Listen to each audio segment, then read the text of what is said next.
Madam नमस्कार. आत्ता आपण थोड समाजसेवक नथुराम वेगळे पाटील शाळा क्रमांक 1 या ठिकाणी आहोत. या ठिकाणी एका बाजूला आपलं रक्तदान शिबिराचं आयोजन होत आहे आणि एका बाजूला काहीतरी वेगळा उपक्रम या ठिकाणी केला जात आहे.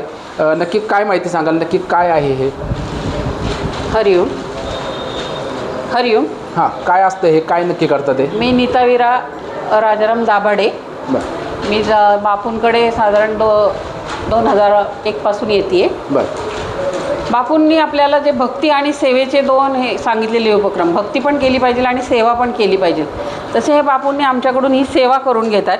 जो हा प्रत्यक्ष आहे त्याच्यापासून आपण अंबदने इष्टिका बनवतो. अंबदने इष्टिका म्हणजे याचं पूजन आपण नवरात्रीत करतो. जी आद्य देवी आहे त्या देवीचं पूजन आपण हे नवरात्रात करतो. या ज्या कागदापासून आपण जे रामनामाच्या वह्या लिहितो त्या रामनामाच्या वह्यापासून त्याचा लगदा बनवून हा पूर्ण इको फ्रेंडली आपल्याला आहे. जे जर तुम्ही कुठं विसर्जन केलं पाण्यात तरी त्याचं आपलं पाणी काय खराब होत नाही, त्याच्यामुळे कुठलाही दुष्परिणाम होत नाही आपल्या वातावरणावर.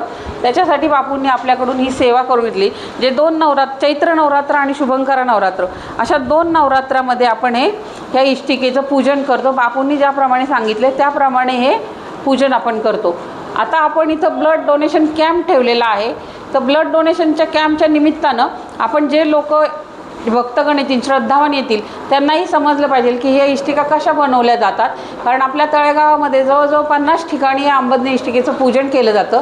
तरी सगळ्यांना त्याची माहिती मिळावी त्यासाठी आपण हा उपक्रम आपण या ब्लड डोनेशनच्या बरोबर इथं घेतलेला आहे. बरं, तर यासाठी जे वर्तमानपत्र लागत आहे ते नक्की आता कुठून आणताय आपण, काय सांगाल? हे जे वर्तमानपत्र आहे, जो हा प्रत्यक्ष पेपर आहे, हा बापूंचाच पेपर आहे. तो प्रत्येकाच्या घरी येतो. तो प्रत्यक्ष पण आम्ही वापरतो आणि दुसरा पण पेपर जे सकाळ, लोकमत वगैरे जे पेपर असतात त्याचाही आपण वापर करतो आणि त्याचा वापर करून आपण ह्या इष्टिका बनवतो. थोडक्यात आपण एक रद्दी जी झालेली आहे त्याची सुद्धा आपण योग्य वापर करून चांगला संदेश आहे हा. नक्कीच. ओके मॅडम, धन्यवाद. अंबदने हरिओम.